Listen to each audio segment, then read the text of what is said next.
Je m'appelle Cheikh Hassan Fall, Chérif Hassan Fall. Je suis journaliste et en même temps je suis responsable pôle communication de l'initiative citoyenne qui s'appelle Vie Publique Sénégal. Vie Publique Sénégal, je pense qu'après naa bàyyi Momar mu gën cee développé parce que Momar Assane Diouf c'est notre président mais bon dañuy wax ne tunga ne du teew ñu nataal donc je lui laisse la parole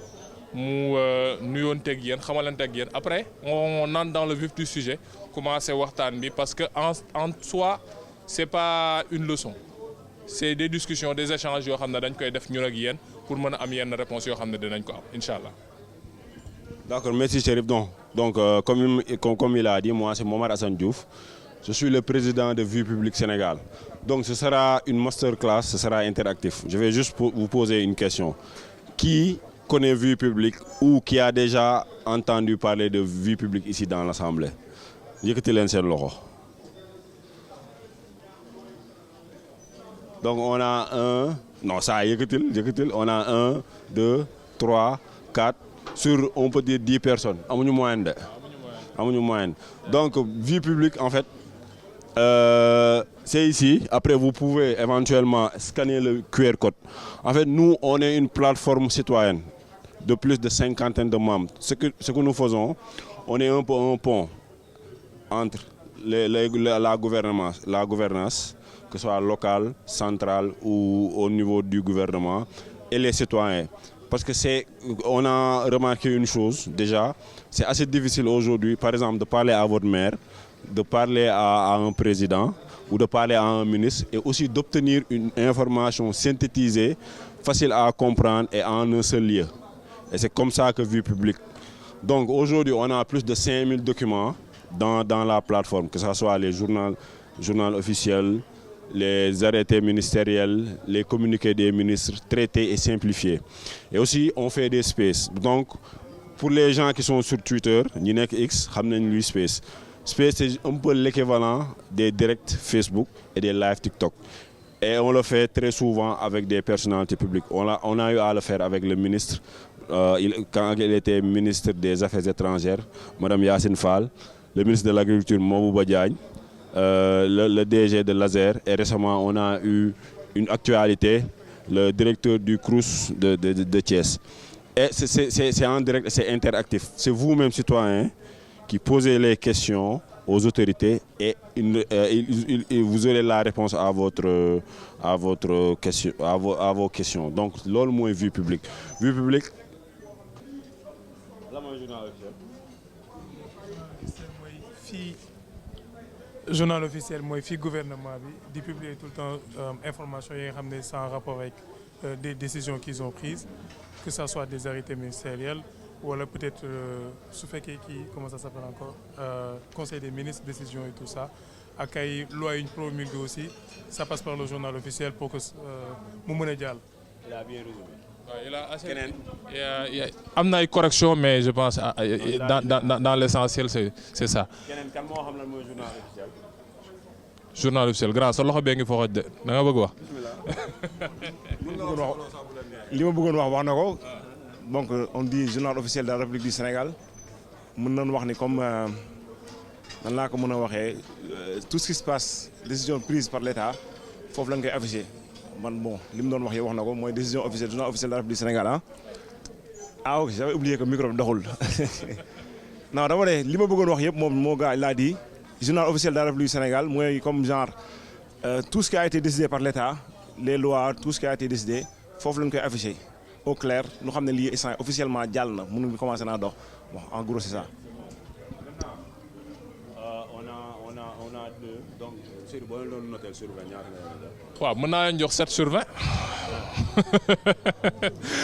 non damay tooñ je leur donnerai 15. Il y a un doyen bu nekk gi ci ginnaaw bëgg ci wax oui. waaw lan mooy journal officiel. de manière résumée si sa compréhension yow en tant que citoyen. waaw ni nga ko jàppee. waaw mooy journal bi nga xam ni moom la lépp luy information buy jëriñ askan bi nguur gi fa la koy def. waaw moom nee na journal officiel mooy bépp décision ak information bu nguur gi joxe foofu la koy def.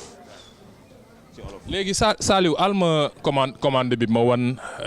peut-être ñi xam ne musuñu ko gis les marchés voilà les appels d'offres du public yi xam ne gouvernement bi da koy def foofu ci biir journal officiel ngeen koy mën a retrouver et yenn saa yi soo leen xoolee bu baax da ngeen di dégg ñun leen loi bi promulgué nañ ko publier nañ ko journal officiel yenn saa yi da ngay dégg ñun la tant que dugaluñu ko ci journal officiel loi boobu c'est pas encore officiel parce que il faut nga am le journal officiel. Maintenant je pense que yéen ñëpp yàgg ngeen toog ci wax ne fan laa mën a xoolee journal officiel fan laay jëlee journal officiel am na benn site mais je pense que citoyen koo fi waxoon lan mooy site du journal officiel peut-être du ko wax doyen est-ce que ja xam nga ko le site du journal officiel. waaw am nañ site internet xamoo ko de non c'est pas www.gouv.sn am na ko xam nga ko jege mais du moom c'est www.jo.gouv.sn. Maintenant mais malheureusement le site n'est pas disponible depuis presque on peut dire plus de 3-4 ans 3-4 ans site boobu doxatul bon là l'État a dit que dañ nekk en maintenance loolu la ñu wax depuis 3-4 ans maintenant pour ñu mësul gis journal officiel xam nga am na ñu wax am na dégg naa ñeneen ñu wax non nii lay mel le journal officiel soo ko doon wax bii mooy le 29 décembre 2025 am yii bokk na ci yi xam ne moom mooy yi mujj génn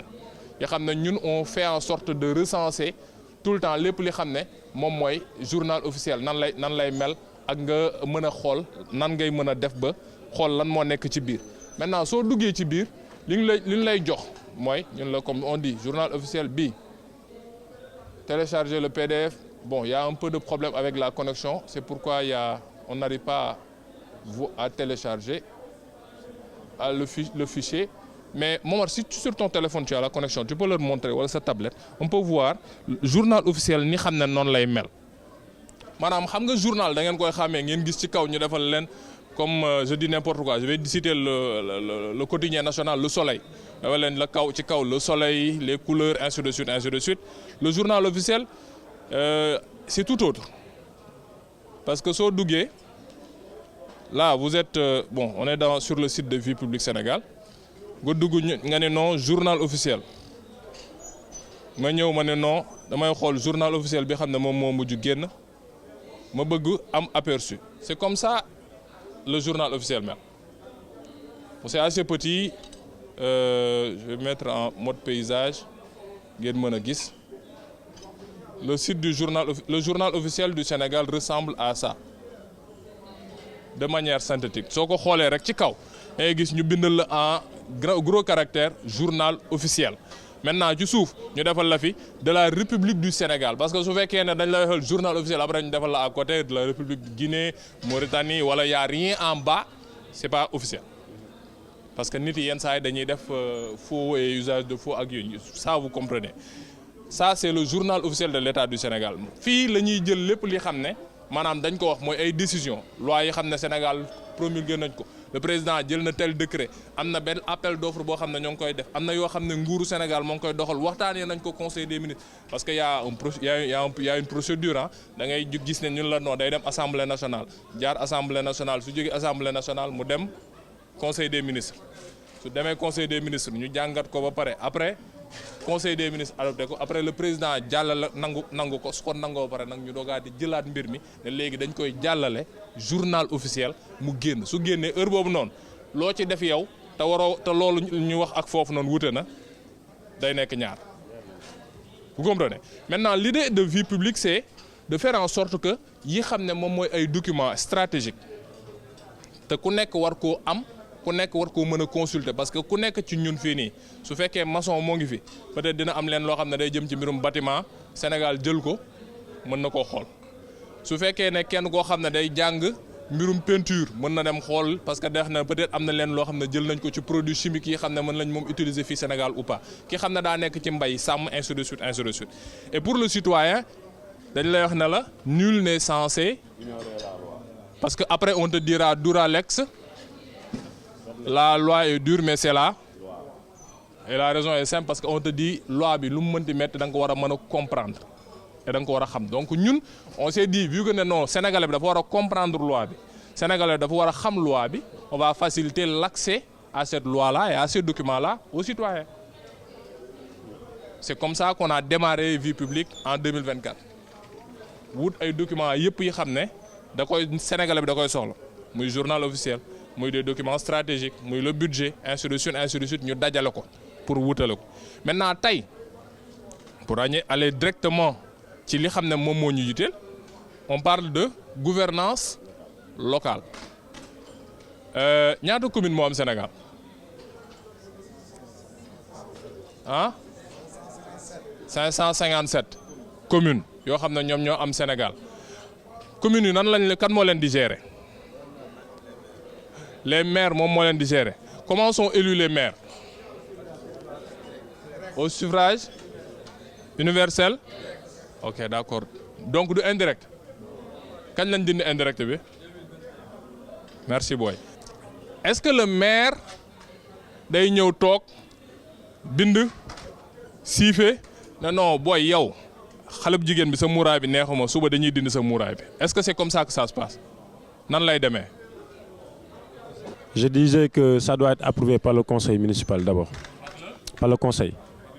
municipal, oui. Avant. Le conseil municipal doit contrôler les actes du maire. Si les actes du maire n'est pas conforme, le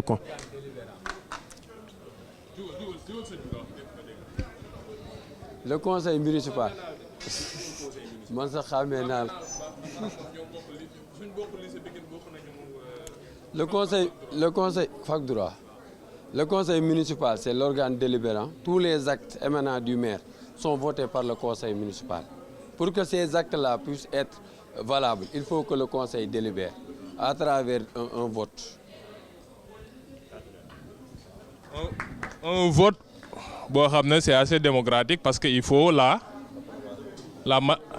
majorité. C'est pas parce que non man ak yow ñoo bokk koñ que li nga wax dañ koy def. C'est pas comme ça. Et maintenant, il faut nit ki comprendre li xam ne moom mooy nan la maire am di fonctionner woo. Merci encore par rapport ak leeral yooyu parce que on a 557 communes mais disons que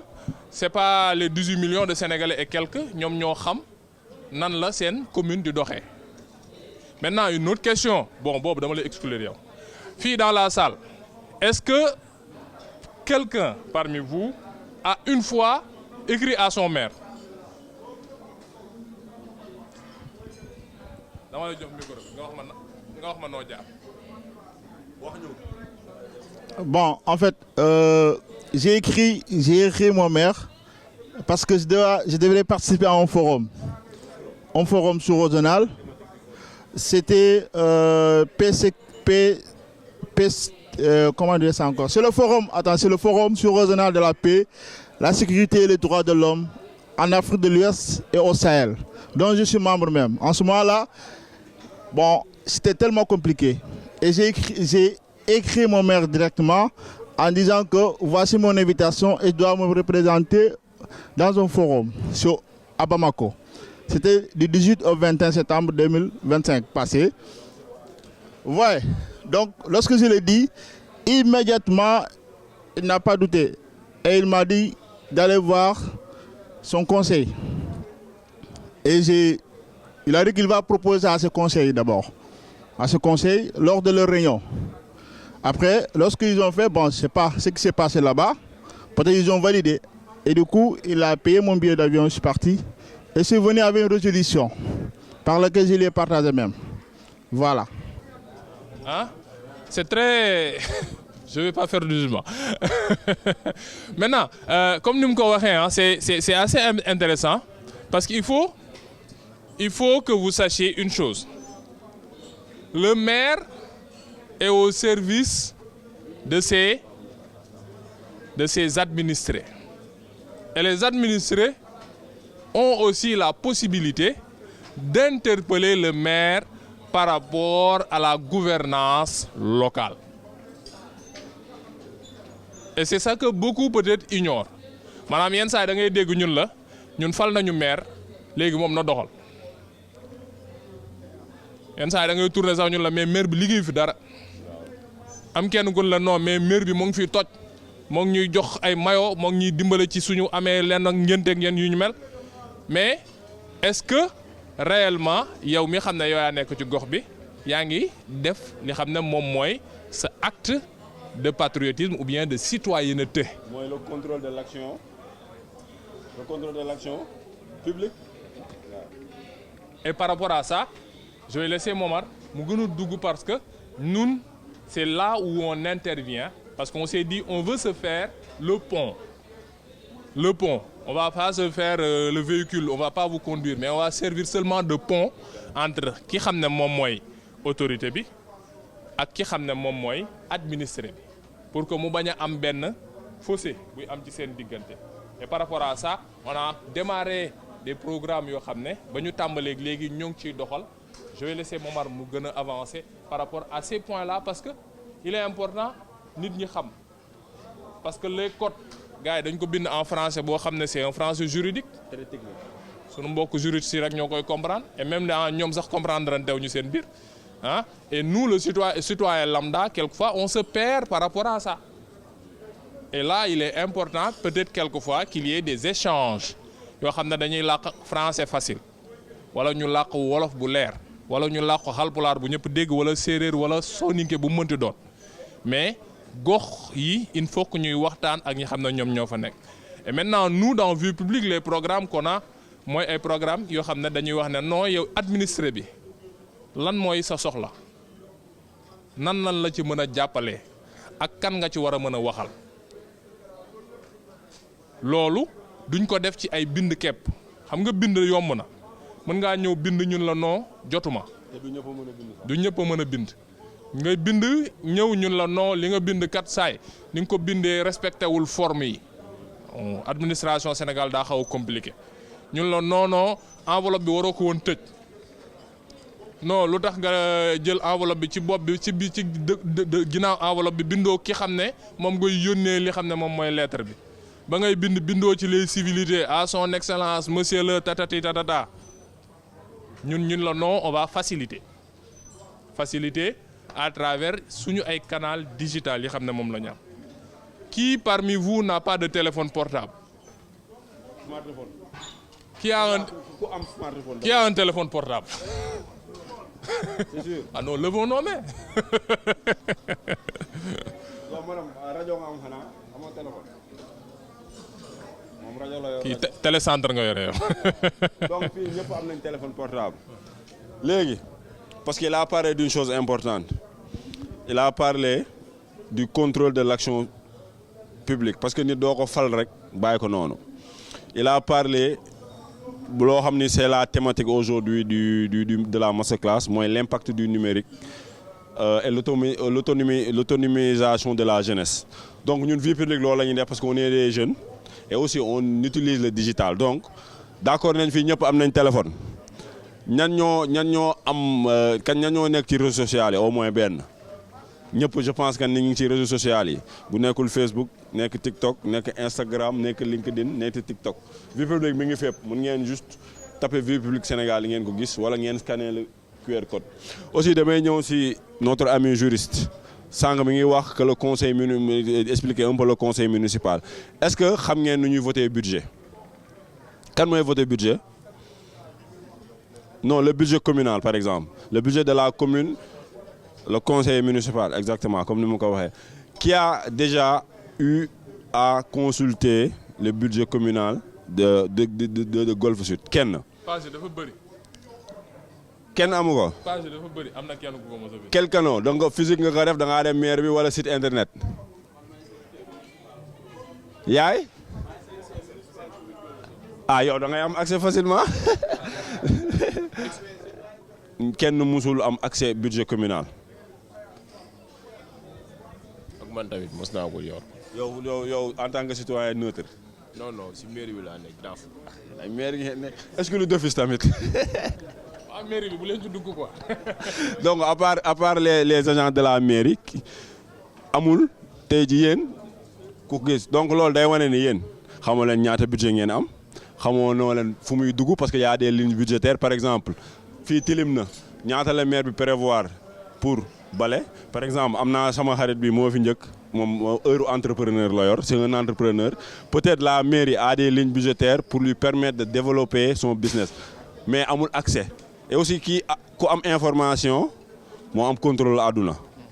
gis nañ ñi ngi wax Twitter ki ko moom Elon Musk la c'est gratuit mais c'est vous le produit parce que ay données lay récolter rek jël si ay décisions les données ce sont des outils à l'aide à la prise de décision ku la ëpp information ëpp la données moo la gën a xam li xew àdduna donc boo leen amul tey jii budget communal Golf Sud moom laa fañ lañ nekk doo leen mën a xam lu ñuy def donc doo leen mën a contrôler maire bi te dañoo nekk ci jamonooy ñetti yi jubal jubanti te yéen yaa leen war a administrer non yaa leen war a tey jii contrôler l'action de la gouvernance locale sànq mi ngi jël analogie téléphone tey jii téléphone mun nga si contrôler l'action du maire parce que normalement dañoo war a publier le budget communal bon peut-être ñoom dinañ ko afficher maire seen maire yi mais il faut nga déplacer wu peut-être du ñëpp ñoo ko xam te du ñëpp ñoo am temps par exemple di dem ñaan ñu ngi dem maire pour xool ñii dañuy liggéey ñii mënuñu am temps tout le temps di dem maire pourtant y a les outils digitaux par exemple monsieur le secrétaire est-ce que maire Golf Sud am na site internet par exemple site internet. En maintenance. mais surtout temps En maintenance.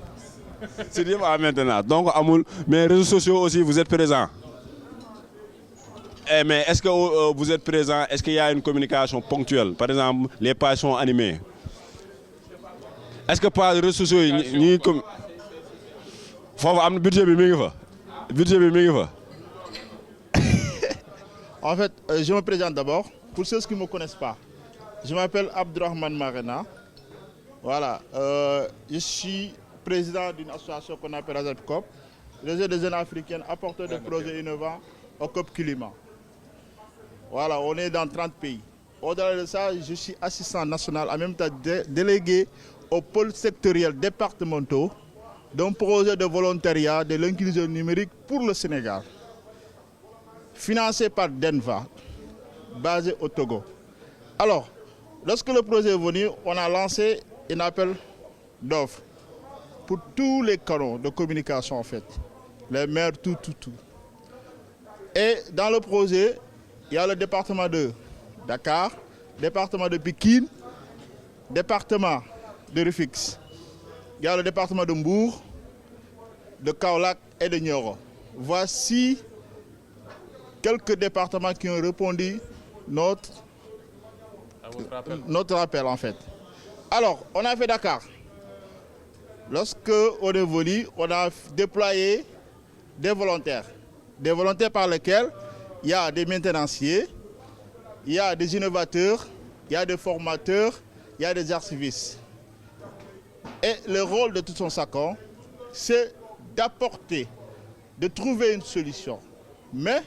ce sont les maires ou la commune qui vont identifier le problème d'abord. En disant que dans ma commune,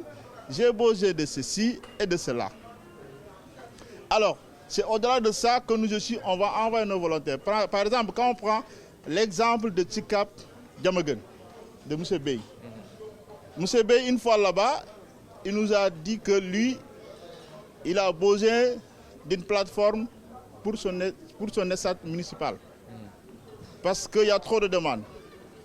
Et pour la transparence numérique,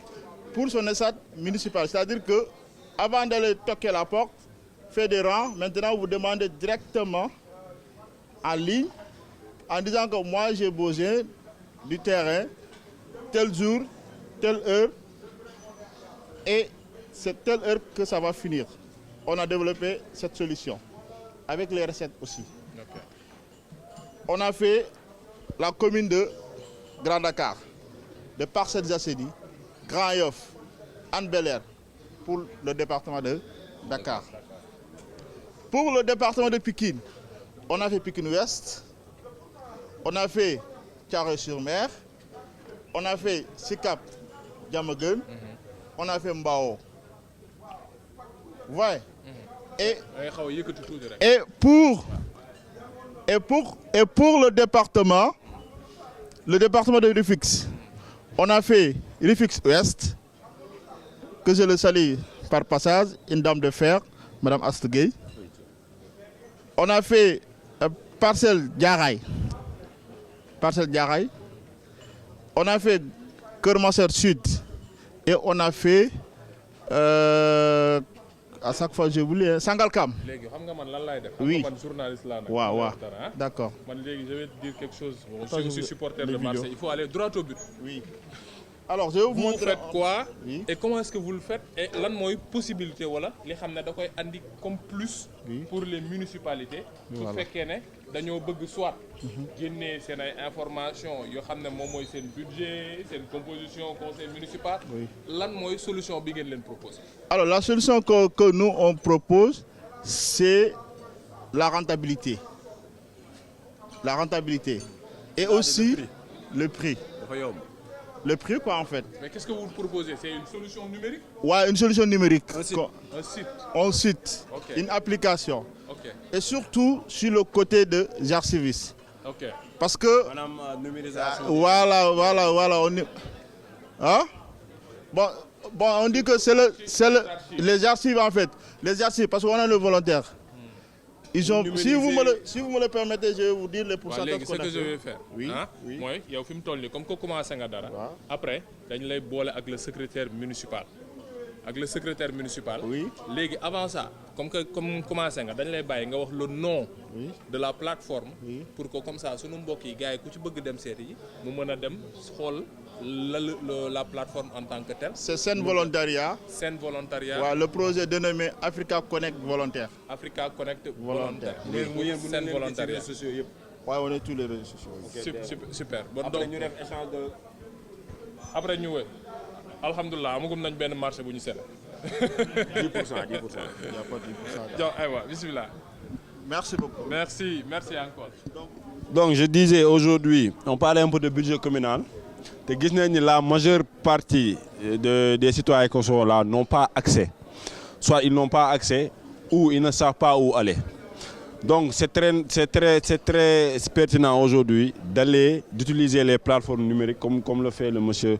Biron Demarche Légni. Maintenant, monsieur le secrétaire municipal a dit qu'il y a un site.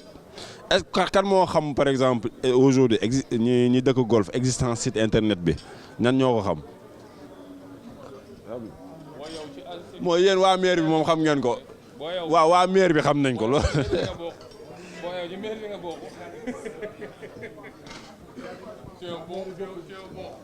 par exemple les citoyens de base yi nga xamante ni nekkuñu ci maire bi tey jii est-ce que xam nañ l'existence du site internet waaw yow ci maire bi nga bokk donc tey jii nii par exemple pour expliquer léegi dañ doon waxtaan par rapport ak li xam ne moom moo am ci mairie bi. Bon c'est difficile nag daa xaw a ñëw en retard yaay booy mais dañ doon expliquer léegi par rapport ak li xam ne moom mooy fonctionnement municipalité entre le maire, le conseil municipal, les organes délibératifs et aussi le pont qui doit exister entre les municipalités et les administrés. Léegi nag li ñu ci doon wax mooy li xam ne moom la ñu mën a jaar pour mën a am les informations yi xam ne moom la ñuy soxla, que ce soit le budget, la composition du conseil municipal, parce que yooyu c'est des éléments instructifs yoo xam ne nit ki da koy soxla xam sama mairie ñaata la am ci budget koppar gi ñaata la toll xaalis boobu noonu suñ ko jotee ba pare wala prévision la parce que il faut aussi ñu xam ko c'est important moo ko fàtte woon. leer na prévision la gars yi yenn saa yi da ngay dégg ñun la budget municipal bi rek gars yi na la non bon ci biir saagu mairie bi am na fa ay milliards yu fa nekk les budgets municipaux prévision la. c'est budget état ñooy c'est de l'argent à aller chercher. maanaam dañ koy dem wëri ji. dañuy wax ne xaalis bi war nañ mën a am ci mairie bi lii ñu war a am ñoo ngi ko war a mën a jëlee ci tel ak tel pàcc ñun Sénégal patente rek lañ xam patente rek non xaaral ma dem ci mairie bi ci juuti comme juuti nuñ koy woowee. ñun juuti rek lañ yaakaar lañ am moo tax ngay dégg ñoo xam mairie yi ñoo ngi xëccoo Marseille mais am na yeneen buntu yoo xam ne mairie bi da ciy jaar pour mën a am koppar su amee koppar googee koppar gi da koo xaaj ne non fii la biiti dem bii fii lay dem est-ce que xam ngeen ne mairie yi dafa am ay domaine de compétence ñaata domaine de compétence ñaata la domaine de compétence la. 9 waaw 9. yan 9 la waxal. urbanisme ak aménagement du territoire am na santé éducation xaaral ma dem ci xale yi nga ne am na domaine jeunesse sport et loisir ak éducation c'est les 9 ak le social boo xam ne moom mooy caisse noire. lu am importance. Maintenant y a 9 domaines de compétences yoo xam ne moom la ñu jox mairie mooy li ñuy wax les domaines de compétences transférés coow li yenn saa yi lu ci ëpp ci koñ da ngay dégg ñoo xam ne non moom dañ ko jox urbanisme aménagement du territoire mais sunu tali yee ngi defaru ci dara. Là aussi il y a problème par rapport à la compréhension parce que daa am tali yoo xam ne mairie bi moo koy gérer am tali yoo xam ne ñun la tali bi dëkk bi moom moo koy gérer ville bi moom moo koy gérer moo tax ñu leex ne la nooy yii ñun ñoo ko mën a gérer mais yii xam ne moom mooy ay autoroute ay route nationale yooyu ñun laaluñu ko moo tax da ngay gis ñun la non ci buntu mairie bi foofu la oto bi tali bi di jaar mais moom du ko laal te pourtant ay paxang fa bon ñun waa Wakhinane xam nañ lu ñuy wax mais en fait quelquefois on te dit clairement lii bokkul ci ñun suñu domaine yi xam ne ñun dañ ko laal parce que FERA ak ñeneen ñoom ñoo war a gérer loolu muy waa AGEROUTE waa FERA ak yeneen ñu mel alors que ne ñun municipalité bi su fekkee da ñun non ci biir roq bii xam ne moom moo jëm ci biir jumaa bi ci biir koñ bi foofu tali moo ngi fa loolu peut-être ñun mën nañ ci dugal suñu koppar leneen ñun la yenn saa yi day am ay projet yenn saa yi da ngeen koy dégg ñu la wax ne leen Promoville PACASEN ak yeneen yoo xam ne am na PUDC mais yenn saa yi dafa am ay spécificité parce que am na yenn projet yoo xam ne dañ lay wax ne la pour gox-goxaat yu nekk ca kaw ga la parce que ñooñu dañuy soxla équité territoriale itam xool nu ñu leen di jàppale par rapport ak yenn besoins yi xam ne amuñu ko nga am yenn yoo xam ne da nga koy dégg fii biir Dakar ak yenn gox yu xam ne am nañu doole ñun la yooyu pour yenn gox yi xam ne ñoom am nañu tuuti mais dañ leen di am lu ñu leen di dolli mu nekk un plus yenn saa yi da ngay dégg maire yi di kaas sax di wax ne lu ñu ñuy jox da bëriwul parce que yenn saa yi itam y a un classement parce que maire su fekkee dañ la jox ñu dégg ñun la nga ni non man pavé naa rek wala géega dégg ñun la non def naa ay fleur kese est-ce que loolu am na impact en tant que tel parce que su fekkee da ngay génn te fekk ne amul lampe bu nekk ci koñ bi su fekkee da ngay génn te peut-être la sécurité bi xam ne moom moo war a am parce que y a la sécurité municipale boobu noonu mat loolu yooyee mbir matul su fekkee da ngay wut këyitu juddu nga dem ci mairie ba ñu lay wax ne la non agent bi nekk fii am na loo xam ne manqué na fii am na yoo xam ne wala ñu lay wax ne la non foog nga comprendre ngeen balaa ñu lay jox xam nga yooyu tamit day nekk ay mbir yoo xam ne da ngay dégg yenn saa yi benn maire ne la man dañ ma def ndàdd mais lu tax ñu def ma ndàdd teguñu ko fenn alors que peut-être y a une classification boo xam ne dañ ko teg ci ay bases maintenant le citoyen itam loolu da ko war a comprendre maintenant comme je le disais le tout c'est des documents mais documents yi dafa lourd et on sait tous que kii entrepreneur la amul temps de lire ay documents de 100 pages il va se dire il faut que ñu synthétiser ma ko là où le numérique est important et là où nous dans vie publique là on fait en sorte d'apporter notre pierre à l'édifice comme on l'a dit là j'ai mis en background benn space boo xam ne ñoo ngi ko doon def ak le maire Jamil Sané le maire des Parcelles Assainies ñuy saluer équipe municipale bi au passage dafa amoon empêchement mais c'est là où c'est important quelquefois ñuy xam ne ñi xam ne dañoo nekk ci biir conseil municipal bi comme notre ami secrétaire municipal ce sont pas des figurants yenn saa yi dafa war a nekk koo xam ne daa xam li xam ne moom lañ ko dénk le maire ce space pourquoi moi je l'ai adoré parce que le maire dañ ko waroon jël mu am empêchement commencé na mais la connexion n'était pas des meilleures vous connaissez l'histoire de la connexion et du Sénégal maintenant ñu am quelqu'un de son cabinet moom moo ñëw remplacer ko et qui a su répondre à toutes les questions avec les chiffres et tout ce qu'il y a comme information adéquate à donner et c'est là où yow citoyen bi xam ne yow yaa nekkoon ci biir space ba wala nga fekkee ko boobu moom la lay amal njëriñ 2 fois parce que de 1 di nga xam ne non man comme que kii man Guédiawaye Wakhinane laa def Sédhiou Comico 2 Racine Talla mooy sama maire man mi nekk fii nii maa mën a invité ki xam ne moom mooy maire Parcelles Assainies bi xam ne moom moo géré 6 wala 7 ba 26 man mi xam ne man maa dëkk ci biir digg kaas ba man lan laa war a mën a def ba mën a gis sama maire ba wax ak moom. dans les normes gars yi nee nañ ñetti buntu ñoo warul am caabi nee nañu buntu sëkk warul am caabi parce que heure bu ne mën nañ fa yow denc nit buntu juma wala jàkka warul am caabi parce que nit ku nekk mën naa soxla yenn saa yi fu mu dem fa mais itam buntu mairie warul am caabi parce que saa su ne nit ki peut-être dina am loo xam ne soxla na ko comme information su ñëwee toqué à la porte war na am ku ko fa taxaw jox ko xibaar bi xam ne moom la soxla parce que comme on l'a dit dafa mel ne ñun ak le président yenn saa yi da ngay dégg ñun la le père de la nation le gardien de la constitution chef suprême des armées le locataire du palais. On n'a pas dit le propriétaire. Donc c'est la même chose avec les mairies. C'est le locataire de la mairie. Pour 5 ans renouvelable. Et maintenant, c'est même pas le conseil. Parce que bu njëkk ba dafa daan am lu bien dañ daan dégg ñu la non, c'est le conseil qui élisait le maire.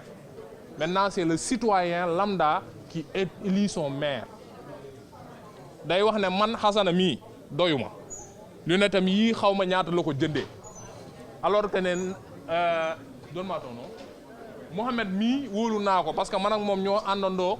mu dem fële ne mbëkk liggéey jënd xaalis bi jël xaalisam jëndee ko ay lunette am ma xam facture bi gis ko kii mën naa ko wóolu jox ko mairie bi. Donc là aussi c'est important de pouvoir se dire que non, nous on connaît le fonctionnement et nous on va faire en sorte que ce fonctionnement-là on puisse avoir notre regard par rapport ak mbir yi ni muy demee damaa bëri wax nag dégg nga mais à 13h on arrête inchallah parce que 13h lañ ñu joxoon comme temps itam et bëgguñu leen gën a waaw am nañ tam benn simulation bu ñuy def pour xool tey jii nii est-ce que vraiment bon comprendre ngeen un peu ce qu'on explique. Donc je vais vous donner 3 outils légaux dañuy wax ci cadre juridique bi pour vous permettre d'exercer votre droit d'action citoyenne. Donc dañuy ñëw li nga xamante ni moo nekk en vigueur mooy acte 3 bi de la décentralisation. Bon acte 3 bi dafa concentrer ñaari points yoo xamante ni citoyen bi mën na ko exercer mooy la redevabilité j'y parviens des élus et le droit des citoyens à avoir l'information loolu mi ngi ci acte 3 bi. ñoom ñi ngi préparer ADL peut-être ñoom dinañ si gën a wax ñi ngi préparer l'acte 4 de la décentralisation boo xamante ni dafa consacrer aujourd'hui le numérique. ñu ne y a une obligation des élus locaux des mairies ñu utiliser le numérique comme outil d'information parce que gis nañ ni numérique bi moo gën a gaaw site internet fi nga taxaw fii mën nga dugg ci cette présidence xool li fa xew donc aujourd'hui les élus locaux et les communes les maires ont eu l'obligation d'utiliser le digital et le numérique. mu amaat beneen loi boobu je sais pas ndax yaa ngi wax est-ce que journal officiel mooy la loi d'accès à l'information boobu dafa mel ni publier guñ ko. génne guñ affaire bi parce que dafa am un certain nombre de préceptes. Voilà mais. Loi d'application. Donc loi d'accès à l'information bi dafa jël li nga xamante ni mooy lanceur d'alerte boole nga xamante ni maintenant am information nekkatul juste benn faveur c'est un droit citoyen bu ne mën na yeew bind à son maire mu am délai de 8 jours pour tontu la bu tontu la ndax da lay jox information wala du la ko jox te bu la ko joxul da koo war a lu ñuy wax motiver mu ne yow li ngay laaj kat secret défense du ma la ko jox li ngay laaj nag du sama domaine de compétence da ngay dem fépp. Donc am ngeen 3 outils tey jii nii yi nga xamante ni yow en tant que citoyen mën nga laaj sa maire ak fi nga may mooy Wakhinam Nimzatt Tamba wala Golf Sud tey jii nii donc 3 outils yooyu lool. Et aussi beneen chose bu may terminer avant ñu dugg ci exercice bi mooy li nga doon wax sax le contrôle citoyen c'est-à-dire il faut proposer. Par exemple ñun ñu bëri Chérif mi ngi koy wax sànq dañoo am benn xalaat dañuy campagne ñoo ci gën a sonn dañuy daw publier propagande def lu ñuy def bu ñu élire ba pare toog nag ne waa ji yow doxalal duñu contrôler ce qui fait que da ngay gis benn maire day def lu ko neex parce que il compte sur la méconnaissance du citoyen pour def lu ko neex parce que Sénégal bu ñu xoolee nit ñi bonuñu dañoo xamul te ñi leen war a xamal bëgguñu leen xamal ñenn nelaw moo leen di neex léegi nag yéen parce que fii gis naa fa ay étudiants macha allah le public xam nañ bu baax parce que dañuy wax lu technique on te parle de droit on te parle des 9 domaines de keroog si SPS bi gars yi xamuñu woon 9 domaines de compétence yéen xam ngeen 9 domaines de compétence yi donc xam ngeen yan levier juridique ngeen activé pour am l'information parce que information dafa important. étudiant sama kon mbokk entrepreneur man entrepreneur laa yow par exemple booy jënd marchandise doo yeewu rek jënd marchandise da nga war a xam à quel coût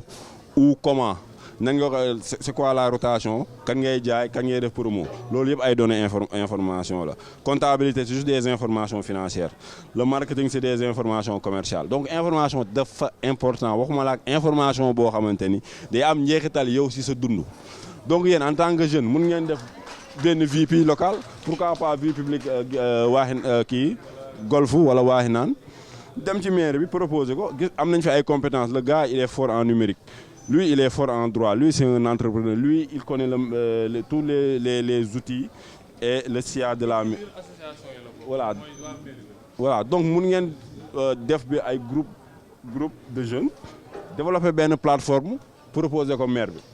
man anecdote dem naa sama maire du ma wax maire bi proposé ko si mu ne ma demal bugguma donc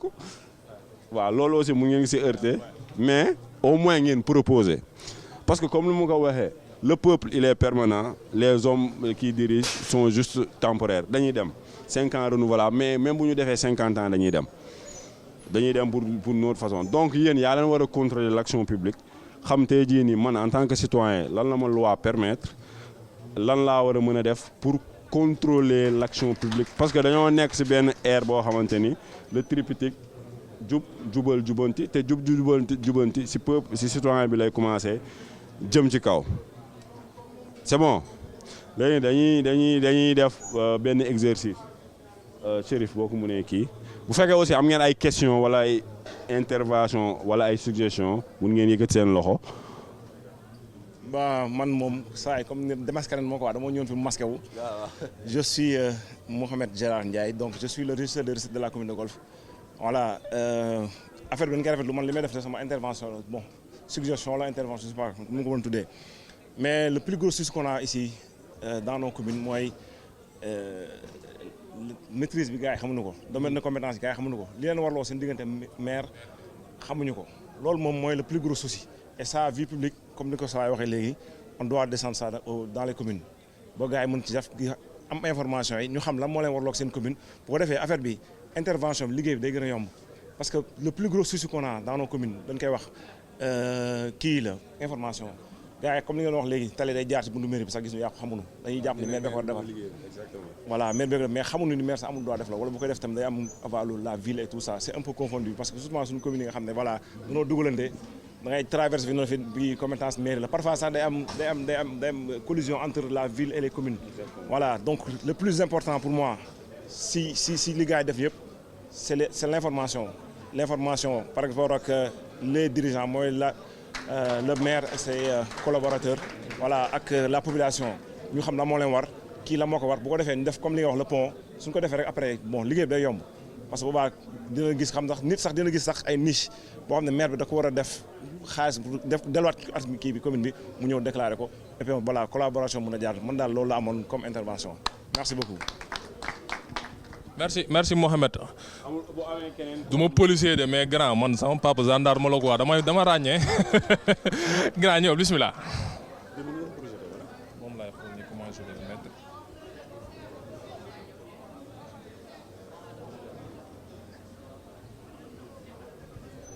léegi da ngeen di présenté wu ñu xam ne yéen. asalaamaaleykum. maaleykum salaam. maa ngi tudd Mouhamed Gaye. Mouhamed Gaye waaw. maa ngi tudd Mouhamed Gaye. Mouhamed Gaye la tudd. maa ngi nekk assistant parlementaire de l'Abdi wa Rahmatoulaye Bodian en même temps. assistant parlementaire la. en même temps tamit je suis un agent de la commune Golf. daa am leen loo xam ne dama ko bëggoon. assistant parlementaire la assistant parlementaire moom assemblée nga nekk xam nga yuuxu ba fa nekk yuuxu gaa yi dégg. dafa am leen loo xam tamit dama ko bëggoon leeral. parce que ñu bëri duñu comprendre si 9 domaines de compétence yi benn exemple kese laa jël mooy lu jëm ci wàllu assainissement ñun fii Golf dañoo am benn point bas boo xam ne dafa garaaw mais ñu bëri dañuy naan mairie te comprendre ñu lu jëm ci wàllu assainissement loolu loolu ci kaw lay jógee te ñenn tamit dañoo comprendre lan mooy pouvoir décentralisé ak lan mooy pouvoir déconcentré parce que yenn yi préfet la comme man mi nga xam ne damaa nekk ci service technique bi parfois dañuy dem def des opérations de kii waay de désencombrement ba ñenn dañuy naan mairie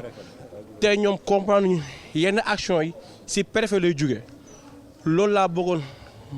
loolu laa xam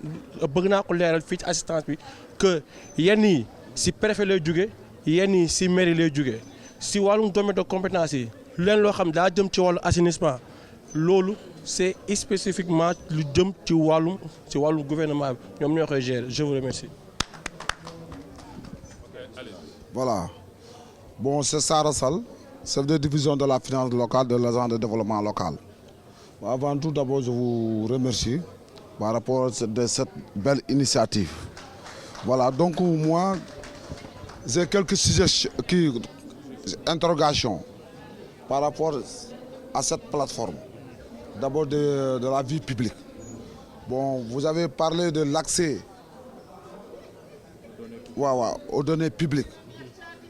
C'est important. C'est-à-dire c'est la participation citoyenne. Le citoyen doit avoir l'accès aux informations, surtout au niveau des collectivités territoriales. Surtout moi, je vais axer mes interrogations sur la finance locale. Parce qu'aujourd'hui, vous n'êtes pas sans savoir que les maires, les communes reçoivent leurs subventions. Mais le problème en est que souvent, quand ils les demandent, vous avez combien en budget, certains donnent pas tonte. Pourquoi? Parce que les Japonais, ce sont des données sensibles. Maintenant, voilà. Les données financières. Voilà, les données financières. Maintenant, à votre niveau, qu'est-ce que vous avez prévu au niveau des collectivités territoriales? Parce que, comme nous savons tous, les citoyens, bon, la population est hétérogène. Il y a une couche au point de vue éducatif. Nous avons accès à l'information. Nous avons suñu yaay suñu papa yi léegi ñooñu lan lañ prévoir pour ñoom pour am accès à ces informations là parce que ñoom tamit ci citoyens yi lañ bokk ci population lañ bokk dañoo nar a xam lan la seen commune bi prévoir pour tel domaine et tel domaine comme éducation wax ngeen ko pour une juste précision éducation boo ko waxee nag aussi souvent suñu frères lycéens yi wala étudiants souvent dañuy interpeller les maires sur certaines situations alors que c'est un domaine de compétence parce que mairie c'est vrai l'éducation beaucoup de ces compétences mais dafa yem c'est l'école élémentaire lycée bokku ci université bokku ci loolu c'est dédié au conseil départemental donc loolu war nañ ci bàyyi xel maintenant pour cette plateforme je voudrais savoir qui gère de ces mises à jour boobu bëgg nañ ko xam te aussi gérer aussi des données par exemple obsolètes ou bien manipulées parce que c'est une question de données. Aujourd'hui, une donnée peut être valable en 2024, 2025, mais en 2028 ou bien 2029, les choses peuvent changer. L'obsolescence, exactement. Voilà, donc évolution, est-ce que bon, il y a une quoi prévoir? Voilà. Donc, là, bon, le mois si interrogation là, amon, primo d'abord, nous baillons après bon, si j'ai d'autres interrogations, moi je l'ai. Donc je vais répondre de go à son interrogation et il a posé une question boo xamante ne ñun actuellement avec parce que y a leen gis fii sànq ñuy projeter le PNUD et le Tripifodi en fait c'est un programme boo xamante ni dañ ciy liggéey ak PNUD pour justement permettre à toutes les couches sociales ñu comprendre parce que mi ngi wax ñaari affaire ñi jàng ak ñu jàngul mais ñun jàpp nañ ñi jàngul sax mën nañ comprendre adduna bi ñëpp mën a comprendre léegi yan canaux ak yan ay leviers ngay utiliser pour ñu mën comprendre par exemple mi ngi wax suñu yaay yi nga xamante ni peut-être WhatsApp la ñuy gën a nekk ak TikTok ñoom ñoo lay envoyé vocal yooyu di la wax ni boo ko envoyé 100 personnes di nga am xaalis donc peut-être ñi ngi déglu mais comprendre ñu léegi il faut nga wàcc ay canaux parce que ñun VP par exemple ñi ngi gis wolof la ñuy làkk dañuy gis ni yenn documents yi dafa compliqué mën nga jàng sax doo ko comprendre parce que c'est juridique ou ces finances, ça te parle par exemple d'amortissement, ça te parle de EBDA, affaire yooyu dafa technique jàng nga mais comprendre nañ ko donc ku demul école peut-être du ko mën comprendre. voilà ñoo ko moom alors que kooku mën na comprendre kooku da nga koy wax olof wala dem ci TikTok bi wut léegi ñun ñi ngi développé ay solutions yoo xamante ni non seulement ce sont des canaux parce que on est tous sur tous les réseaux sociaux ñi ngi TikTok ñi ngi LinkedIn ñi ngi Facebook ñi ngi X ñi ngi YouTube donc on a une équipe de ñoo ngi WhatsApp exactement on a une chaîne WhatsApp justement donc ñun canaux bu ne on a une communication adaptée pour ça TikTok boo fa demee suñu TikTok da nga fa gis ay vidéo par exemple mi ngi bu maire bi nga xam ne wolof lay wax bu leer mu ne la domaine de compétence maanaam ñun suñu domaine de compétence mooy wàllum inondation jàpp naa ñëpp xam nañ ko ñun duñ ko def wàllum njàng mi wàllum mbay mi wàllum entrepreneur bëgg financement lii ak lii la ñuy def de manière très claire donc ñu ngi développé ay canaux yoo xamante ni dans le programme dinañ mën a adapter la communication ak si loolu noonu. Deuxième chose mooy ñun dañoo fonk participation citoyenne ñi ngi pare benn plateforme de signalement boo xamante ni yow citoyen bi da ngay dugg si site bi ne sama maire liggéeyul lii ak lii laa soxla comme information nga jot ko en temps réel léegi nag dafa wax lu am importance une information ne doit pas être altérée ou manipulée parce que gis nañ ni des fois dañ la jox information du dëgg nous on fait tout ce qui est fact checking on a une équipe d'IT boo xam ne dañuy liggéey 24 heures sur 24 un peu partout dans le monde parce que ñun ñoo nekk Sénégal mais ñu ngi ci yeneen réew yoo xamante ni dañuy liggéey chaque jour ci site internet bi document bu ñu jox dañ koy lire déjà dañ koy laaj ki ñu ko war a laaj c'est-à-dire tey jii bu ñu soxlaa document bu ñëw ci mairie Golf dañuy dem par exemple ci secrétaire municipal bi ne ko document bi la ñuy soxla bu ñu ko mënee jox ñu bu ñu ko mënul jox nag ñu xam ni mënuñu ko parce que on n'est pas la loi et il y a pas une loi qui exige que maire bi jox ñu document bi vie publique parce que vie publique comme on dit ñu bëri nag dañuy yaakaar ne dañuy liggéeyal état mais ay association lañ de jeunes bénévoles donc ils n'ont pas d'obligation de leur donner leur document parce que du ñëpp bokk ñu leen dëgg am na ñoo xam ni par exemple un terme très simple sénégalais boo ko ñëwee ne ko chéri dama lay auditer moom xam nga lan la comprendre waa ji dafa may jiin sàcc moom loolu la comprendre ci audit alors que un audit sanctionne la gestion positivement ou négativement ku ne la dama lay auditer waxu la de yow da ngaa def dara de loolu mooy lu normal boo ko defee nga liggéey dinañ yow da ngaa liggéey mais des fois tam Sénégal day xaw a doy waar da ngay gis benn titre Chérif Assane a été épinglé ñëpp tëb daa def alors que deful donc yooyu yëpp ay éléments de langage la yoo xam dañ ko war a yombalal ba nit yi comprendre parce que du lu garaaw bu ñu ragaloo nit état bu ñu ragaloo nit information bu ñu ragaloo nit xaalis du dara c'est de l'information financière fi nga ko dugal fi nga kii et dina permettre non seulement maire bi mu am ressenti situation population ba pare ajuster sa gestion parce que fii ñëpp da ngay def erreur boo deful erreur financière di nga def erreur de management wala jël ay décisions yi nga xamante ni parce que amul benn école bu ñu jàngalee nekk président amul benn école bu ñu jàngee nekk maire ñëpp mën nañ nekk maire ñëpp jaaykatu caax beeg ki am PhD en physique nucléaire benn Momar Assane bi taxawaalu ñëpp mën nañ nekk maire donc ñun loolu noonu dañ ciy kii mais fort heureusement maire yi ñu ngi collaborer ak ñun parce que sànq yaa ngi leen gis maire Jamil Sané jox nañu benn document le PSD de 2010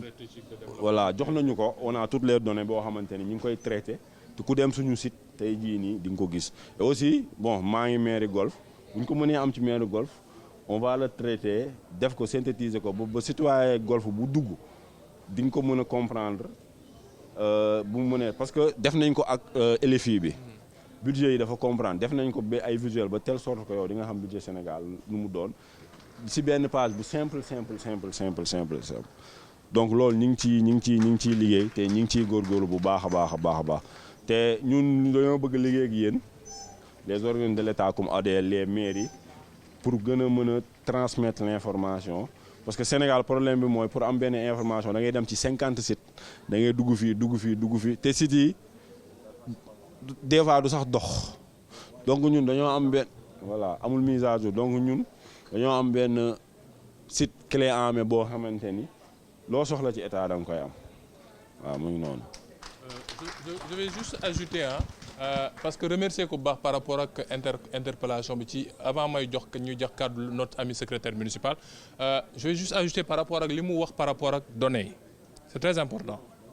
parce que yenn saa nit dina génne xam nga ñun sénégalais aussi on a la paresse de lire complètement l'information yenn saa on se limite aux chiffres ou bien aux choses qui sont assez gros quelquefois hein, c'est la petite bête qu'on cherche quelquefois maintenant ñun le site là quand on l'a développé on s'est dit en premier lieu dafay nekk lieu boo xam ne day nekk archive on est en collaboration ak ñenn ñi xam ne ñooy liggéey ci mbirum archive ak waa direction des archives ñoom lat saxe war ak ñoom seen parce qu'on s'est dit il faut que ñu am benn bërëb boo xam ne dinañu centraliser parce que soo demee ci ministère yi problème bi ngay am mooy on te dit c'était des documents physiques yoruñu ko woon en kayit yoruñu ko woon en numérique c'était juste des wala diw mi xam ne ba mu doon dem ci ordinateur am la nekkoon moo ko yóbbaale wala disque dur bi moom moo ko defaree ba mu paree mu dem ak moom après on n'a plus les données on s'est dit non Sénégal dafa am loo xam ne dañ koy mën a xam parce que le Sénégal n'a pas démarré en 2024 il y a des T0 lu ñuy woowee T0 dafa am T0 boobu noonu ngay mën a comparer ak T1 T2 T3 pour mën a xool li xam ne moom mooy gestion bi ndax niñ koy defee noonu la ak itam politique bi est-ce que nekkul loo xam ne dafay méngale ak leneen li xam ne mosoon na fee am ba pare loolu moo tax ñun le site on se dit on fait déjà de l'archivage numérique par rapport à tout ce qu'il y a comme données publiques bi xam ne c'est accessible maanaam par rapport à ça man maa gën a soof ci groupe bi parce que journaliste laa ca quand on a une information on fait le travail qu'il faut c'est-à-dire li ñuy wax recouper vérifier avant même de faire le traitement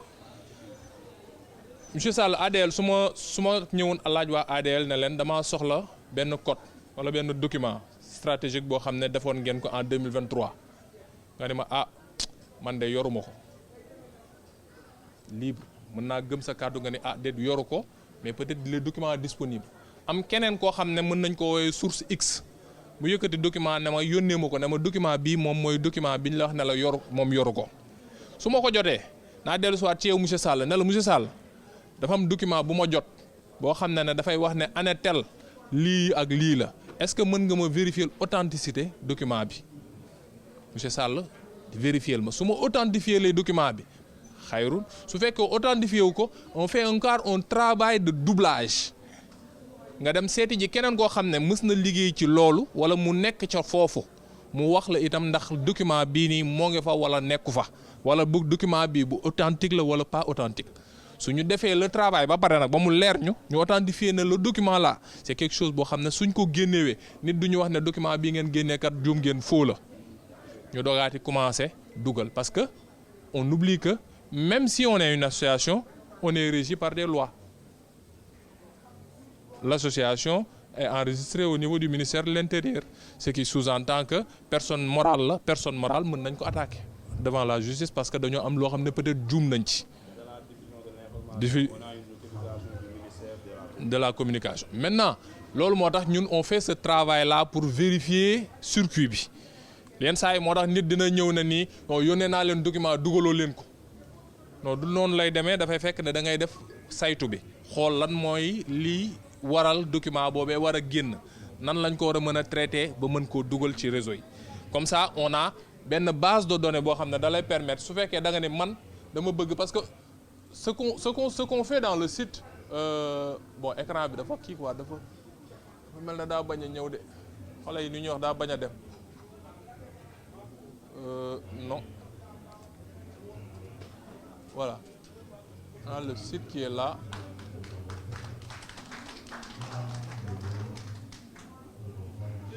on a le site qui est là en fait comme vous voyez hein ce qu'on fait dans le site c'est que on se dit on va dans l'onglet document ñu bàyyi la nga dugg ci biir ok onglet document bi nga ne non man onglet document bi soxla naa bon li ma gën a yaba je vais dire le journal officiel ak yeneen texte arrêté ak loi yi xam ne moom moo fi am comme on le disait le Sénégal démarré wul en 2025 démarré wul en 2024 Sénégal 1960 et man dama doon dëgër fit bu njëkk ba doon lay wax ne la non le premier journal officiel ñun am nañ ko vie publique en 1958 la génn alors que ne Sénégal ba muy def journal officiel boobu fekk amaguñ sax indépendance mooy li ñu daan wooyee les bulletins coloniaux yi xam ne moom moo daan jaar jël Sénégal ak yeneen dëkk yi xam ne moom moo nekk AOF léegi ñun la yooyu yëpp am na fi en collaboration encore ak ñi xam ne ñoom ñooy liggéey ci mbirum archive ñun la non non loolu am na fi là vous avez le journal officiel du 2 janvier 1965 c'est-à-dire moo ñu mag ñun c'est-à-dire on fait ce travail là pour que ki xam ne maanaam ab chercheur la sax mu soxla loo xam ne base juridique la bu mu war a soxla pour mën a def son travail mën cee jël ne non am naa ab support boo xam ne dinaa ko def donc ça on travaille et pour ñi xam ne ñooy sunu ay yaay parce que ñoom ñoo ci gën a sonn disons par rapport ak mairie yenn saa yi da nga gis sa benn yaay mu yore benn table ci koñ bi di wax ne man dañuy ñëw rek ti ma laaj xaalis te xaw ma affaire nu muy demee dañuy ñëw ti ma dagg rek te man xaw ma yenn saa ñu jox ma këyit yenn saa duñ ma jox këyit moom du comprendre mbir mi lan la mbir yi ti demee maintenant dans ce cadre là comme ni ñu ko waxee ñun ay bénévole lañ au niveau de vie publique ay bénévole lañ y a une différence entre je pense ki nekkoon seen volontariat xam ne y a une différence entre volontaire ak bénévole bénévole da ngay def te yàlla tax volontaire mën nañ la neexal ci li xam ne moom ngay def maanaam li ñuy wax am compensation boo xam ne yenn saa yi dañ la koy jox ñun ay bénévole lañu amuñu luñ ñuy fayee on travaille ak yenn saa yi ay projet programme yoo xam ne yenn saa yi dañuy def ay appel d'offres ñu dem candidater suñu gagné ñu dem ci et dans ce cadre là on est en train de travailler am na benn programme boo xam ne je vais pas dévoiler le tout mais ce qu'on doit faire en 2026 c'est aller dans des zones toog fa fekk fa ñi xam ne ñoom ñoo fa nekk làq leen kàllaama gi ñu dégg ñu wax ñu seen ay jafe-jafe ñun ñu déglu leen andil leen ci solution su fekkee numérique mën na nekk su fekkee solution numérique mën na nekk ñu woo autorités yi xam ne ñoom ñooy autorités locales yi parce que autorité locale itam du maire kese yaa les préfets yi xam ne ci lañ nekk sous préfet ñu woo leen ñëw ñu toog ñu xool nan la ñuy def mbir mi pour mën cee trouver solution ça c'est un programme boo xam ne ñoo ngi ci et incha allah suñu yàlla jàppale ci 2026 bii nii war nañ ko mën a développer dans quelques exemples de localités yoo xam ne dina mën a servir de base pour après suñ ko war a mën a développer à l'intérieur au niveau national sur toutes les 557 communes yi xam ne moom la ñu am loolu sunu mbébét la et les VP locales nous on incite les gens à être si on peut dire les relais le site là dañoo yëwan nag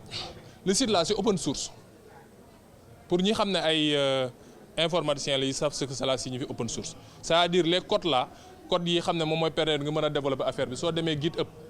di nga ko fekk GitHub bu Sénégal di nga ko fekk les codes yi xam ne moom moo lay permettre soo avec l'appui de nos informaticiens nga mën ko jël ne non dama koy développer ne man VP bëgg naa ko def à Tamba damay ñëw Tamba ñu wax ma expliquer leen mbir mi nu muy demee ñu commencer ñu développer VP Sénégal Tamba ainsi de suite pour Goudiri ainsi de suite pour ki nekk Woré Fondé wala feneen ak feneen fu mu mënti doon donc c'est comme ça qu'on fonctionne pour faire en sorte que ñëpp mën koo xam maintenant mbir mi itam c'est pas seulement le numérique c'est bon c'est très bon parce que le monde évolue dans ce sens-là mais c'est pas seulement ça fii est-ce que am na ko fi bokk ci conseil communal de la jeunesse ah non pas conseil national de la jeunesse mais conseil communal de la jeunesse est-ce que xam ngeen ne peut-être ko moom Sall yow bokk nga ci ah conseil communal bon mais grand nekkatoo jeune ah ca nga nekkoon quoi ah waaw non renouveler ko mais war nañ ko renouveler conseil jeunesse mais bon d'après ce qu'on a vu avec Guy Marius Sagna fii ak mois de mai inchallah mbir yi war na nekk loo xam ne dinañu renouveler le conseil national de la jeunesse bi xam ne dina am beneen tour bi ñu koy jox sax maintenant par rapport à ça c'est là où c'est important mairie yi la gouvernance participative xam nga y a une différence entre kaay wax ma sa xalaat ak kaay ñu waxtaan xam nga ku la wax ne kaay ñu waxtaan wolof daf ko simplifier waxtaan da ngay ñëw ñu jël lenn ci lu ñu wax ñu tànn ko ñëw jëfee ko kaay wax ma sa xalaat nag mooy da ngay ñëw wax ma sa xalaat soo waxee sa xalaat su ma neexee ma jëfe ko su ma neexee ma bañ ko jëfe et conseil yooyu noonu la war a amee njëriñ maanaam ñu am ay conseils yoo xam ne suñ ko taxawalee ci gox-goxaati c'est vrai que on peut pas dire que non am na ordre juridique boo xam ne dafa maire bi da ko war a topp dëgg-dëgg mais au moins tu vas te dire man maire bi ñëw na ñu wax ñun lu ñu xalaat ñëw wax ko moom mu ñëw ànd ceeg conseil municipal bi ñu waxtaanee ko ba jëfee ko est-ce que xam ngeen ne ñun ñu bëri xamuñu ne sunu maire yi sunu gox-goxaat yi fu nga dëkk peut-être mën nga dem foofu nga àbb fa suuf. entrepreneur fii koo fi wax da leex na la nii non suuf ak a jafe dëgg la suuf ak a jafe c'est vrai mais yow en tant que citoyen mën nga ñëw ne non monsieur le maire man kat gis naa ci koñ bi fii nii am na benn bërëb boo xam ne mën naa fa def maraîchage est-ce que doo leen ma abal tant de mètres carrés yoo xam ne soxla naa ko fa ñu xool mbir mi nag du nekk titre foncier nay leer bàyyi lay nekk da nga ko war a valoriser.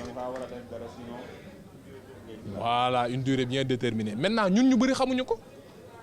Yenn saa da ngay dégg nit la non non maa ngi fii nii gis gars yi ñuy tabax rek man xaw ma sax man suuf sax mënu ma ko am. Alors que tu oublies que y a cette possibilité bien facile d'aller voir le conseil municipal dire bind nga leen man kat bërëb bii identifié naa ko.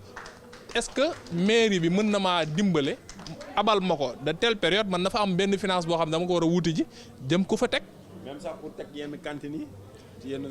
zone yi damaa bëgg a teg benn kiosque koor gi ngi ñëw jaay café. jaay café ah. fu la neex yeewu rek teg de. ñu continuer loolu et par rapport à toujours ça est-ce que xam ngeen ne par rapport à la commande locale la priorité mooy yéen ñi xam ne yéen a nekk ci gox bi mais loolu daa am yoon yu muy jaar. ça yaa ngi may nit ñi xaalis de. en fait yooyu daa am ay yoon yoo xam ne da nga fay jaar te loolu soo demul xool li xam ne moom mooy këyit yi la régir su fekkee demoo waxtaan ak ñi xam ne ñoom ngay liggéeyal. ñoom ñi xam ne ñooy liggéey itam pour yow ce sera difficile pour quelquefois mbir mi nekk loo xam ne di nga ko jëfee mais on oublie que par rapport à la commande publique kii priorité mooy yow mi xam ne yaa nekk sa wet mais si et seulement si ñiy def mathématique xam nañ la may wax si et seulement si am nga li xam ne moom mooy NINEA nga formaliser wu li xam ne ñun moom la ñuy bañ Sénégalais. après gis naa leen fii après mën ngeen def. et pourtant ñun soo amee ouais vas-y APEX ñoo ngi fii nii. ñun suñu problème APEX léegi facile nañu ko parce que tu peux passer par le numérique pour mën a def say demandes. Voilà et gars yi dañ koy fàtte parce que ñun lu ñu jàpp parce que ñun itam ñun ñëpp ci suñu biir suñu waxee formalité day wax ne nii soo formalisé woo dañ lay dagg rek. Alors que tu oublies tout ce qu'il y a peut-être à côté comme avantage maanaam su fekkee ne man maa ngi ci koñ bi ma am sama menuiserie ma ne non menuiserie bi xaaral mu wutal ko këyit. suba nga dégg ne mairie bi daa am loo xam ne soxla nañ ko ci biir mairie bi muy seen mobilier de bureau wala yeneen whatever yoo xam ne dañ ko soxla wala peut-être mairie bi dafa bëgg jàppale benn école ne ko non dama leen di xool nu ma leen dimbale ay table banc mais yow su fekkoon nekk nga ci règle de l'art yi yow su ñuy wut appel d'offre boobu disons que yow am nga benn priorité boo xam ne may nañ la ko déjà balaa ñuy wax ne non dañuy dem xoole ji beneen menuisier bu nekk feneen. Ça, ce sont de petits tips yoo xam ne peut-être nous on le connaît pas et à travers peut-être la gouvernance participative boo xam ne dañ ko war a mën a def parce que gouvernance participative du ngénte am na naa woo maire bi du dëj am na naa woo maire bi du conférence koor gee ngi ñëw naa ñëw wax maire bi du dafa am ñu bëgg dem màkk naa woo maire bi du association football match nawetaan jot na ñun nawetaankat yi nawetaan jot na non nañ dem maire bi mu jox ñu lot de maillot. C'est pas ça. C'est comment faire pour impacter positivement sur le vécu du citoyen qui se trouve dans sa commune. Parce que loolu mooy tax ñu ni noo diw am na njëriñ ci réew mi parce que maire bi suñ ko falee ba pare amatul ndodd ci ginnaawam man PS laa bokk parti social PDS laa bokk Pastef laa bokk APR laa bokk beneen ak beneen amatul loolu ci ginnaawam xam nga lan moo nekk ci ginnaawam. man golf laa fi nekkee man waqinaan laa fi nekkee man moom loolu moo tegu ci ndoddam donc yéen a ko war ci fàttali à travers cette gouvernance participative xam nga bon il faut peut-être ñu gën a avancer parce que je pense que ne waaw loolu la ñu voilà voilà c'est ouais. Voilà.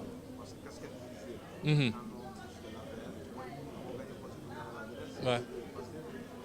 xëccoo dem ci keneen et c'est important par rapport ak réforme bi xam ne wax nañ ne tàmbali nañ ko espérons que mu nekk réforme boo xam ne dina porter des fruits pour que chacun d'entre nous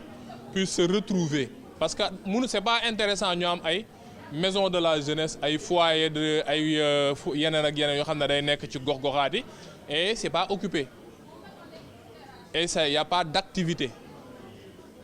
Je parle trop, je vais laisser le secrétaire municipal venir. Sànq taxaw na bu yàgg dama ko ma bàyyi ko mu ñëw et on se dit à 13h30 waxtu julli ñu arrêté.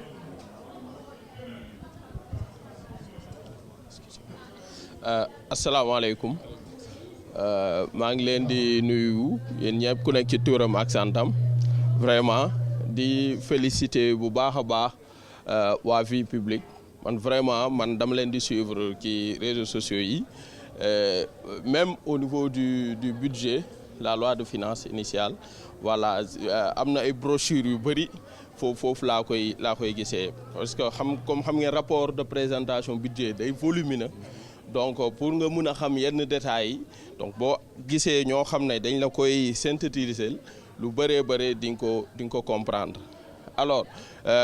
en fait dama bëggoon intervenir donc au niveau ci ñaari points essentiels premier bi nag day dem ci réellement nit ñi nu ñuy ban approche la ñuy am ci au niveau des communes boo xoolee ci wàllum par exemple compétences yi am na ñu ko soulever un peu partout fii nii surtout bu fekkee ni compétence bi day vaste quoi day dépasser ça le domaine communal. Récemment pas mal il y a une semaine dafa am benn association de lutte bu ma recevoir woon ci sama bureau alors problème bu ñu posé ñoom mooy pourquoi la commune de Golf Sud du leen jox ay subventions voilà problème boobu la ñu posé alors du ñoom kese am na yeneen association tout le temps même waa basket handball ou bien yeneen association yoo xam ni ñooñ ci commune bi dañuy ñëw laaj subvention or boo xoolee dans la nomenclature ASC kese la ñu jox subvention ASC kese moo am droit am subvention mais ñoom dañ lay wax non ñun am nañu récépissé donc dañoo war a am subvention ou bien ñu naan la équipe municipale bu fi nekkoon moom daf ñu doon jox subvention donc su ma leen laajee dem leen laaj ñooñu noonu ci ban voies et moyens lañ def ba jox leen subvention bu ñu waxee ban rubrique lañ koy bind boo leen ñëwee man ma waxtaan ci ak madame le maire xam naa du ko bañ parce que moom loolu la wax nee na lépp lu muy def mënul génn ci nomenclature budgétaire et l'histoire nous a donné raison parce que le dernier rapport de la Cour des comptes boo ko liiree di nga gis ay failles yu bëri ci di dem ci côté boobu noonu association de lutte mënoo koo jox subvention xanaa nga jël sa xaalisu bopp ou bien beneen astuce bi soit nga def détournement d'objectif xam nga noo koy defee daal gars yi moom dañuy def ay galgal génnee xaalis joxe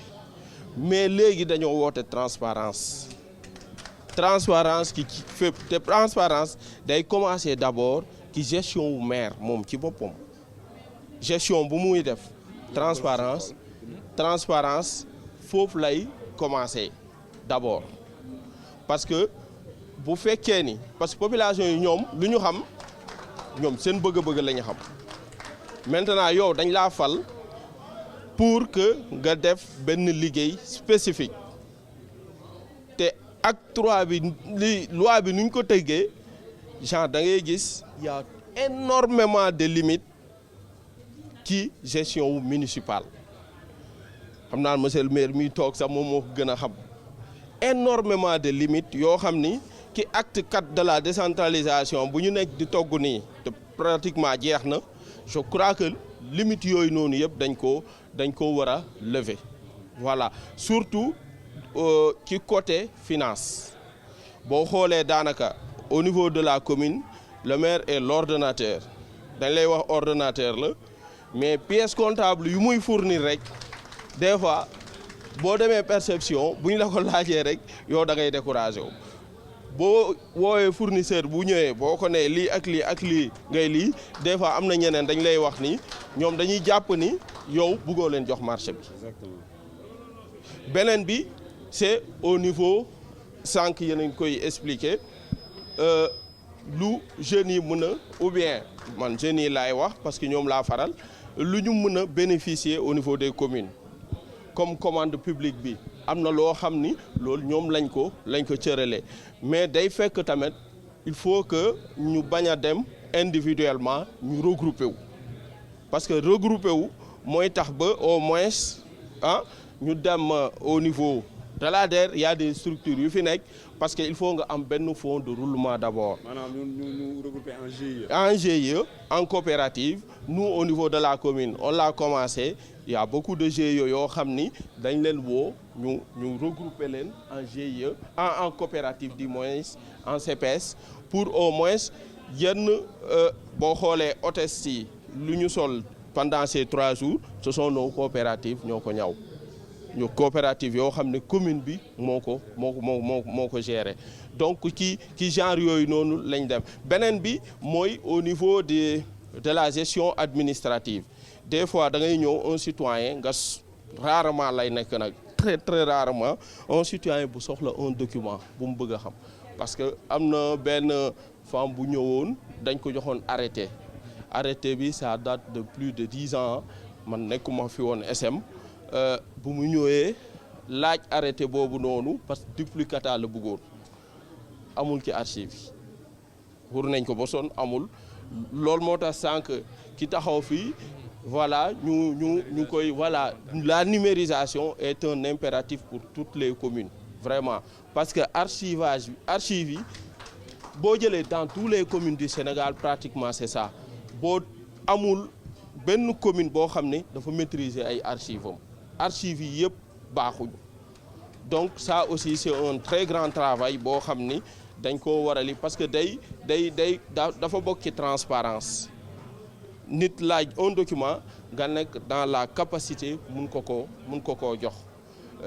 di leen vraiment di leen jaajëfal bu baax a baax di leen féliciter je crois que genre activité yi nii day permettre réellement citoyens yi ñu xam réellement ñoom lu leen war ak lu war commune bi réellement ñun cette année ci hivernage bi am na ñu bëri sonal nañ ñu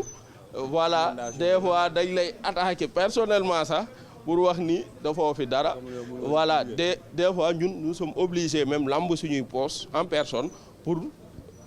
mun dugal dara pour mun a évacuer dara parce que dañ lay nit ñi les citoyens xamuñu ni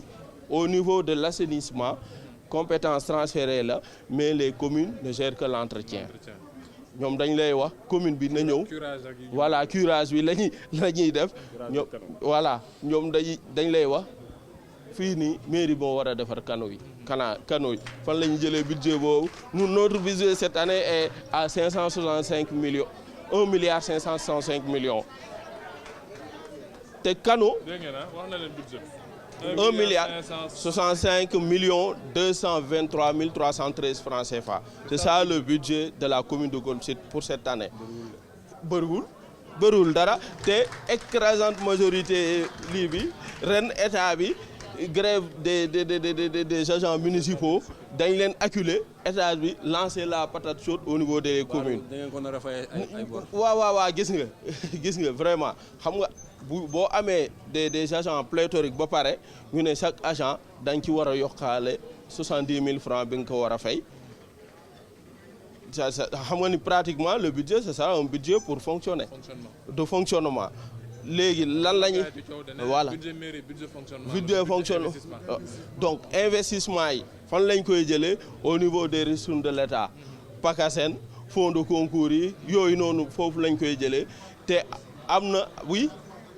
waaye les partenaires aussi am na les ressources de l'État te État actuellement avec la conjoncture ristourne yu bëri nu mu doon ñëwee wàññeeku na bu baax a baax. donc mun ngeen def laaj cagnotte citoyen jox leen wala loolu c'est interdit. non sañoo koo laaj loolu sañoo koo laaj voilà donc heure yi nii vraiment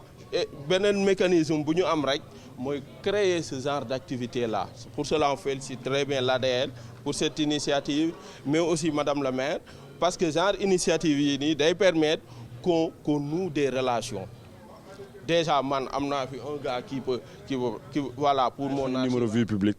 loo leen soxla seen commune en termes de support technique am information wala loo leen mënti soxla vous pouvez nous faire signe éventuellement nous on va répondre donc da leen di jox suñu numéro vie publique bi jox ma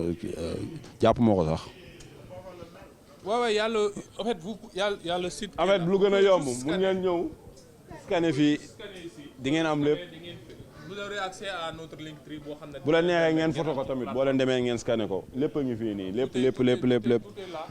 voilà léegi da ngeen ñëw ñu def benn photo de famille après ñu ñibbi. waaw avant loolu juste vous dire ah ouais y a des attestations ah ok ouais léegi may leen ma on va faire du cinéma kii nekk fa la nee na ma tëj léegi day tëj ma mu coupé après ñun ñu joxe su ne dégg donc waaw non day jëlaale attestation yi man moo bi may def rek lay c'était juste pour vous remercier sincèrement parce que en fait c'était pas évident on sait que tey samedi la et pour les célibataires et autres là c'est Saint-Valentin vous allez vous amouracher par-ci par-là donc vous remercier par rapport ak votre disponibilité mais itam par rapport ak li xam ne moom moo jëm ci interaction bi parce que l'idée c'est vraiment de pouvoir faire en sorte que yéen ngeen xam ne mbir mi le pouvoir appartient au peuple comme on dit le pouvoir appartient au peuple citoyen bi moom mooy jël kartam moom mooy dem voter citoyen bi moom mooy élire moom mooy folli donc espérons que li xam ne waxtaan nañ ko ak yéen à travers les plateformes qu'on a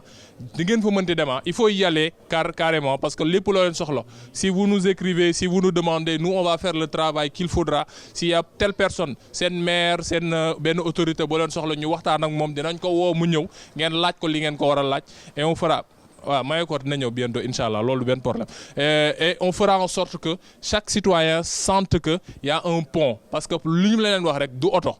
pont la ñuy teg suñu diggante yéen ak ñi xam ne ñoom ñooy seen administrateur pour que ñu mën a bokkandoo li ñuy def donc vous remercier vraiment et vous dire que l'histoire continue on a vos coordonnées à travers la liste de présence et vous aurez aussi nos coordonnées comme ça ñu mën a échanger